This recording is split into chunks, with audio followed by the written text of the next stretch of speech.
ఉత్తరాంధ్రలో ఉన్న తెలగ కులస్తులను బీసీల్లో చేర్చాలన్న డిమాండ్తో పల్లంట్ల వెంకటరామారావు చేపట్టిన పాదయాత్ర విజయనగరం చేరుకుంది. ఇచ్చాపురం నుంచి ప్రారంభమైన ఈ యాత్ర నేడు విజయనగరంలోకి ప్రవేశించింది.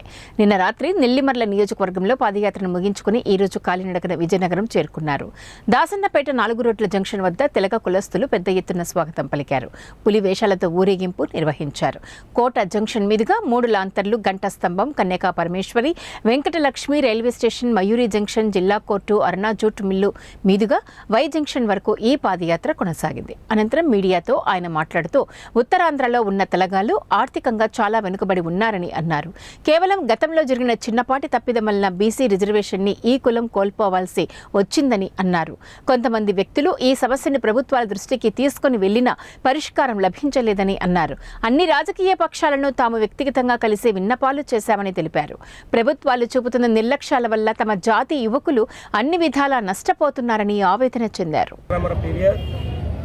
ఈరోజు ఉత్తరాంధ్రలో తెలా కులం సంబంధించి 10 లక్షల ఓటర్లు ఉన్నారు.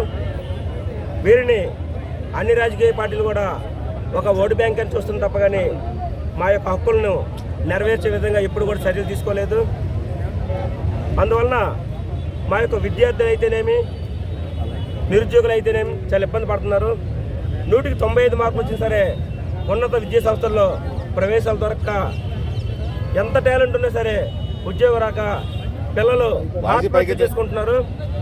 ఈ ఆత్మహత్యల వల్ల తల్లుల కడుపు కోత మరి దారుణంగా ఉంది. అందువలన మేము రోడ్డు ఎక్కవలసి వచ్చింది. ఈరోజు గత నెల 28న ఇచ్చాపురం నుంచి సుమారు ఒక 10,000 మందితో ఈ యొక్క కార్యక్రమాన్ని, పాదయాత్ర కార్యక్రమాన్ని చేపట్టాం.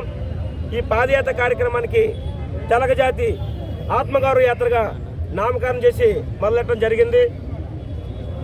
ప్రతి ఒక్క తెలంగాణలో కూడా జాతీయులు కూడా చాలా ఇబ్బంది పడుతున్నారు.